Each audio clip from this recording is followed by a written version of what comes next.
De la matinale week-end sur Radio J, l'invité de la rédaction avec Eva Soto. Ce matin, vous recevez Eli Carmon, expert en contre-terrorisme et chercheur à l'université Reichman en Israël. Bonjour Eli Carmon. Bonjour, comment ça va? Ça va très bien. Merci beaucoup d'être avec nous ce matin. Important de vous avoir ce matin avec nous sur Radio J, Eli Carmon, puisque effectivement vous êtes expert en contre-terrorisme. On revient d'abord avec vous ce matin sur une information. Le Liban a refusé à 2 reprises cette semaine l'autorisation d'atterrir à Beyrouth à des vols iraniens après que les États-Unis ont averti qu'Israël pourrait abattre ses avions. Comment est-ce que vous interprétez cette information et qu'est-ce qu'elle nous dit du Liban d'aujourd'hui, notamment après le changement de gouvernement? Donc on sait depuis longtemps que l'Iran tente de supporter le Hezbollah même après la défaite en septembre de l'année passée, et surtout envoyer de l'argent parce qu'il y a beaucoup de dégâts physiques de la communauté chiite, et Hezbollah, pour reprendre un peu de contrôle, a besoin de cet argent. Et Israël, qui a des informations comme quoi l'avion ou les avions qui arrivent à Beyrouth de Téhéran portent de cash, c'est-à-dire des dollars pour le Hezbollah, tente d'arrêter ce flux en menaçant de bombarder l'aéroport en cas où les autorités libanaises l'acceptent, et eux ils comprennent la menace, mais aussi ils comprennent la menace de Hezbollah, de renforcement de Hezbollah, et donc le nouveau gouvernement tente d'arrêter ce support d'Iran, qui sera peut-être même continué dans le futur. On voit aussi qu'Israël bombarde certains endroits à la frontière syro-libanaise du côté syrien. Et le paradoxe, c'est qu'aujourd'hui, il y a une coopération entre l'armée libanaise et la nouvelle armée syrienne contre le Hezbollah et la contrebande d'armes et de narcotiques aussi à travers la frontière libanaise. Eli Carmon, justement, à la frontière nord, ce que vous nous expliquez, c'est qu'apparemment le Liban, avec la Syrie, essaye de contrer le Hezbollah, mais pourtant Israël souhaite prolonger sa présence à la frontière. Pourquoi ? Parce qu'il y a des tentatives de gens de Hezbollah d'envoyer soi-disant des citoyens, mais en fait beaucoup de membres de Hezbollah vers le sud, reprendre le contrôle de certains postes et menacer la population israélienne qui n'est pas encore revenue. Rappelons que les Israéliens ne sont pas revenus dans leur habitation dans le nord. Et moi, j'ai toujours pensé, dès le début de cette opération au Liban, qu'Israël aurait dû occuper tout le sud-Liban, parce que c'est clair que l'armée libanaise n'est pas encore préparée pour détruire toute l'infrastructure énorme qu'on avait découvert là-bas, mais ça a été la décision du gouvernement israélien. Et maintenant, il faut tenter de gagner du temps, c'est-à-dire permettre à la nouvelle armée, si vous voulez, la conduction, le commandement nouveau de l'armée libanaise, de reprendre le contrôle, de trouver ces noms, qui d'ailleurs, une partie de ces informations proviennent de sources israéliennes, et permettre aussi à la commission internationale de faire le monitoring de la destruction de cette infrastructure.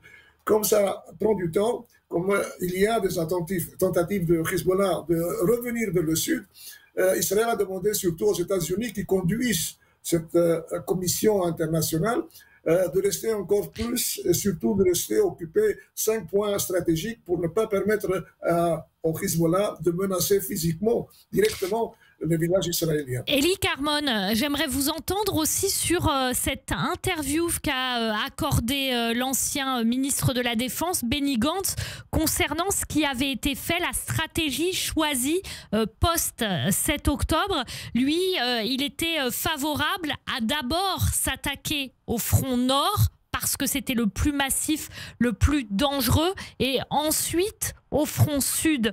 Pourquoi est-ce que cette stratégie lui semblait la meilleure, et était-ce la meilleure? Vous vous référez au ministre de la Défense, ancien ministre de la Défense, Gallant, pas Gantz. Oui, Gallant. Gallant, qui a donné une grande interview que j'ai entendue à notre institut pour 1h30 avant cette interview. Et donc, il a donné beaucoup plus de détails. Moi aussi, à l'époque, j'étais opposé à cette tentative d'attaque à l'époque, le 11 octobre, contre tous les dirigeants de Hezbollah. Parce que ce qui s'est passé à l'époque, selon le général Gallant, selon le ministre Gallant, c'est que tous les dirigeants militaires et politiques de Hezbollah se trouvaient dans un même endroit avec 4 généraux iraniens. C'était une grande conférence où on pouvait détruire tous ces dirigeants dans un seul coup. En même temps, on aurait pu bombarder, comme on l'a fait plus tard, les arsenaux et aussi utiliser la stratagème de l'utilisation de walkie-talkies, non des beepers, parce que les beepers ont été utilisés parce qu'ils étaient près d'être découverts par le Hezbollah, mais il y avait les walkie-talkies. Les walkie-talkies auraient dû... Ah, on a un problème de liaison avec Élie Carmon. On reparlait, oui. Oui, Élie Carmon, vous parliez de ça, mais pourquoi justement cette stratégie n'a pas été employée, puisque vous dites vous-même que ça aurait pu en un seul coup décapiter finalement le Hezbollah et en même temps des responsables du régime islamique? Oui, c'était une décision difficile parce qu'au même moment, il y avait encore des combats contre des membres de Hamas qui étaient encore sur le territoire israélien. Et Israël n'avait pas pratiquement fait rien de sérieux contre le Hamas. Donc, sur le plan psychologique, aussi ça aurait été difficile à expliquer à la population israélienne qu'on va attaquer dans le nord, quand on savait que la menace de missiles était... Élie Carmon, concernant ces libérations d'otages, donc chaque semaine, 3 otages libérés, à chaque fois il y a des mises en scène du Hamas. Là, comme toutes les semaines, les otages libérés ont été exhibés sur une estrade. Vous, en tant qu'expert en contre-terrorisme, quel regard portez-vous sur ces méthodes de libération d'otages? Pourquoi est-ce que le Hamas fait ça? Clément, ils veulent montrer d'abord aux combattants qui sont encore en vie ou à ceux qui veulent être recrutés dans ces rangs, dans ces jours-ci, aussi à la population de Gaza et au monde arabe surtout, aux Palestiniens, en Cisjordanie, qu'eux, ils continuent à contrôler la situation, qu'ils sont organisés. Et aussi, c'est une sorte de lutte psychologique contre la population israélienne. Mais en même temps, on voit que la population israélienne voit d'abord le fait que les gens sont libérés et du fait qu'ils sont libérés et qu'ils se comportent de manière honorable, si vous voulez. Surtout, on a vu les jeunes soldats qui je crois qu'ils ont montré avec le doigt les vainqueurs. Et c'est un duel, si vous voulez, de la lutte pour la propagande sur le narratif. Et ils vont continuer de le faire tout le temps parce que on ne peut pas faire... Qu'est-ce que ça leur apporte? Ça leur permet de recruter concrètement? Qu'est-ce que ça leur apporte?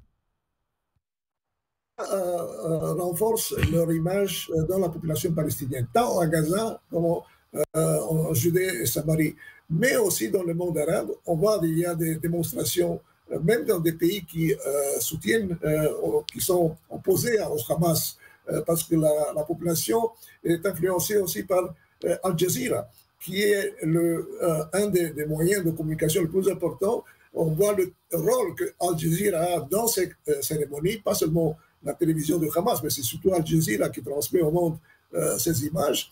Et pour le moment, ça peut aider, comme je dis, dans la tentative de montrer leur résistance et en même temps peut-être recruter de nouvelles militants. Merci beaucoup Élie Carmon d'avoir été avec nous en direct ce matin sur Radio J malgré ces petits problèmes de liaison, expert en contre-terrorisme et chercheur à l'université Reichmann. Merci à vous. Merci. Merci à vous. Bonne journée. Et merci à vous Eva Soto. Tout de suite, Nonobstant avec Xavier Nat.